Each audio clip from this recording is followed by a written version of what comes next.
Before we say anything at all, I want to repeat my heartfelt and sincere condolences to the Bush family.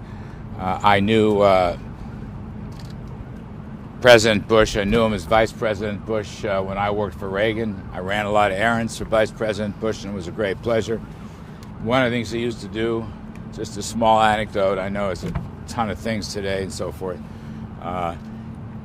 If he asked you to write a memo or something, say he's going on TV someplace or going on radio shows in the Northwest, and you gave him a bunch of bullets, when he came back, he'd call you into his office.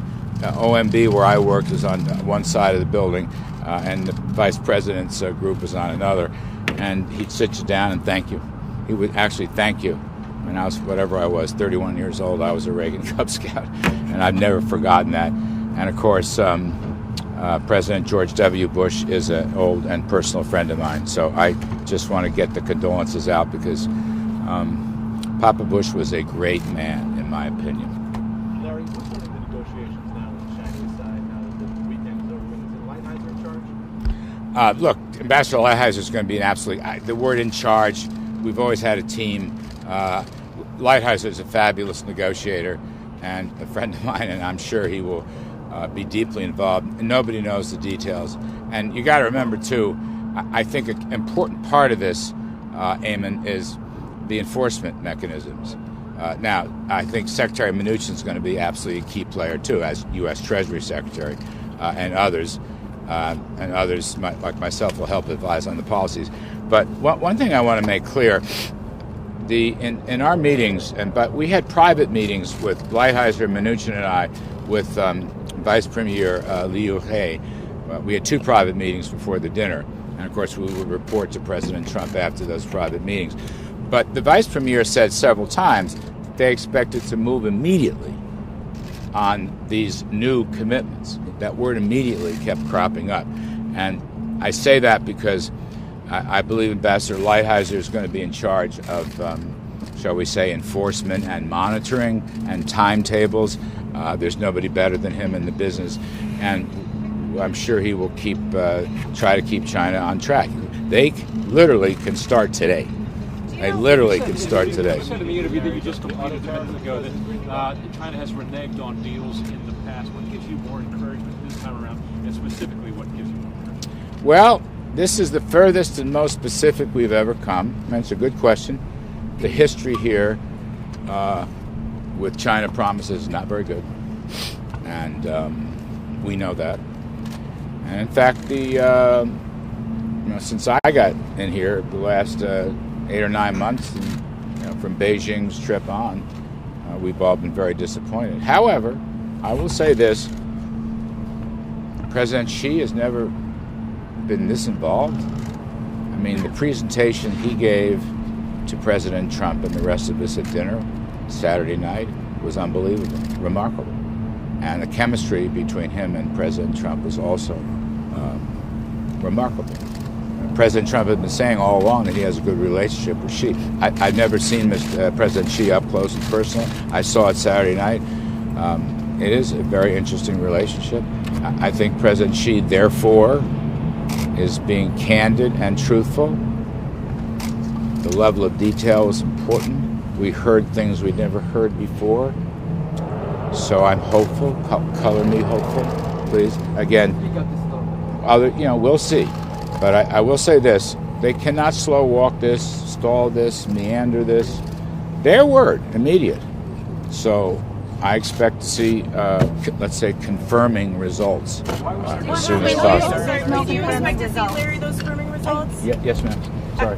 I was saying, when do you expect to see those firming results? They called a truce on those tariffs that were supposed to set in January. How long are you willing to wait for a deal to firm up before those tariffs would go on track?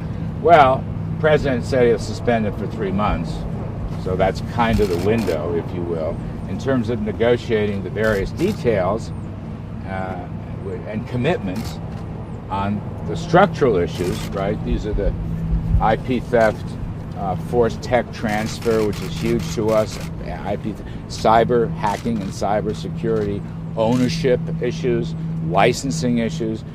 We would like to see progress, quote unquote, immediately on all of them. And President Xi indicated large numbers of transactions, regarding energy and agriculture and industrial. I'm going to call them commodities. They could be final goods. These are private sector transactions. But Vice Premier Liu He said to us several times, these are private transactions, not government purchases. That's important, and will be accompanied by tariff reductions. That is so important. You understand? That means you go on and on and on. That means if they follow through and make good on their commitments, that American export sales will boom to China, because we are the most competitive country in the world. We have the strongest economy, and we have new incentives put in, taxes and deregulation by President Trump. So my point is, I hope we see that, the tariffs and the commercial transactions soon. Did you get soon? Do you see progress with China coming in a series of incremental agreements like the one that we saw in Argentina, or one big sweeping deal that addresses all those structural things you mentioned at once? I'm not the lead negotiator. I think that at the end of 90 days, they have to show significant progress. How's that? Are you comfortable with individual deals that addresses these things individually, or are you looking for one grand bargain? Yes, I am. There'll be what you call individual deals. Look at it by topic. You've got tariff reduction, larger exports, larger purchases on their side. You've got the various technology issues, cybersecurity issues, the so-called structural things, which are so terribly important. So it's all of a piece, but yeah, there are separate categories inside that piece. That's the best I can tell you. Look, President Trump, make very clear, is our lead negotiator.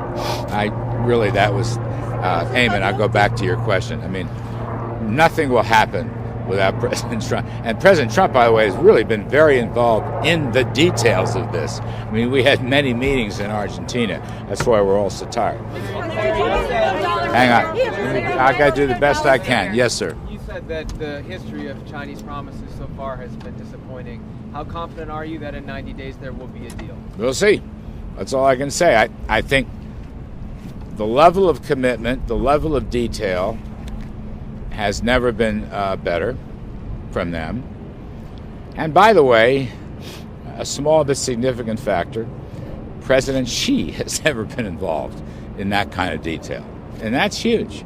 So at the dinner, and I've never seen President Xi up close and personal, at that dinner, he gave the pitch for China, not his aides. He was the policy guy. He was the detail guy. As was President Trump. They were both well prepared, and they showed that. Back and forth, back and forth. That's the chemistry that I saw between the two. And I thought it was fascinating, but also really important. So, it's hard to predict. I'll just say we've come further than we ever have before. But this will be monitored, for enforcement purposes very carefully. That's all I can say. You speak a lot about the chemistry between two leaders. Did they actually talk about the grand vision that China wants in the future? For example, the Made in China 2025, and how does President Trump feel about it? Actually, I don't recall specifically.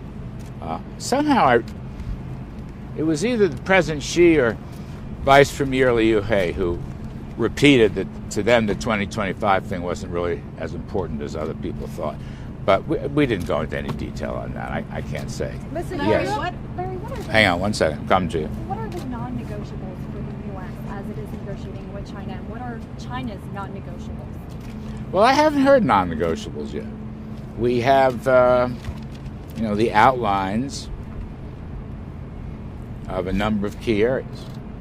And at this point, I think President Trump wants 100% of them. He wants 100% of them. So at this point, there are... So nothing's off the table. In our view, nothing's off the table. Yes. Larry, can you tell us first of all, the auto tariffs, what level has China committed to lowering them to? And what assurances have they given to make you believe that they're really going to follow through with this? This one, Vivian, right? This one, to me, actions are everything. I come back to this immediacy thing. They've got to move quickly on all the fronts. Now, that doesn't mean we have to complete everything, but we want to see. I mean, from their own, they're the ones who use the word immediate. Vice Premier again, Liu He, who said this, and I believe President Xi may have said it. I don't recall, but yeah, just let's move. Did they commit to a level though of how much them? Well, they're going to roll back their auto tariffs. I assume they're going to roll them all the way back. But that's an assumption, Vivian. I can't say with specificity, but that's got to be part of the deal. We know that. See, here's a case where actions speak louder than words. So we will be monitoring everything. And again, I think in terms of the scorecards and the monitoring, Ambassador Lighthizer is going to play an absolutely key role. There's nobody better than him in that business. Nobody better. Just a couple more. Did you get specific dollar amounts in terms of the goods purchases that would be made, and does that include liquefied natural gas? Yes. But like actual specific dollar amounts that are going to be? Yes, we got. I'm just going to call them ballpark because remember these are private sector transactions. It was well over $1 trillion of commitments. Well over $1 trillion. I think Secretary Mnuchin this morning pegged it at $1.2 trillion. But again, these things depend on market conditions, as you can imagine. Consumer demands, the state of the economies. The one thing that's really important to me, at least, is reducing the tariffs on these items. That, to me, that's a, quote, structural change, along with reducing non-tariff barriers. What's a non-tariff barrier? A license. Okay, that's really important. We got to see that. Any market openings would be great for the United States, as I said, in our export sales and our economy and our workforce. I think it'll also be great for China because they'll get the best goods possible. Market openings are crucial. Remember, President Trump, as a trade reformer, has emphasized for many, many months, as soon as I stepped in, put foot in this building, he wants a world of zero tariffs, zero non-tariff barriers, and zero subsidies. And he continues to talk about that. That's his goal. And I believe President Xi is amenable to those goals. That's the whole point of these discussions, but we will see. We will see. I don't want to Kudlow forecast. We're getting actions speak louder than words. Larry, one more then? Yes, ma'am.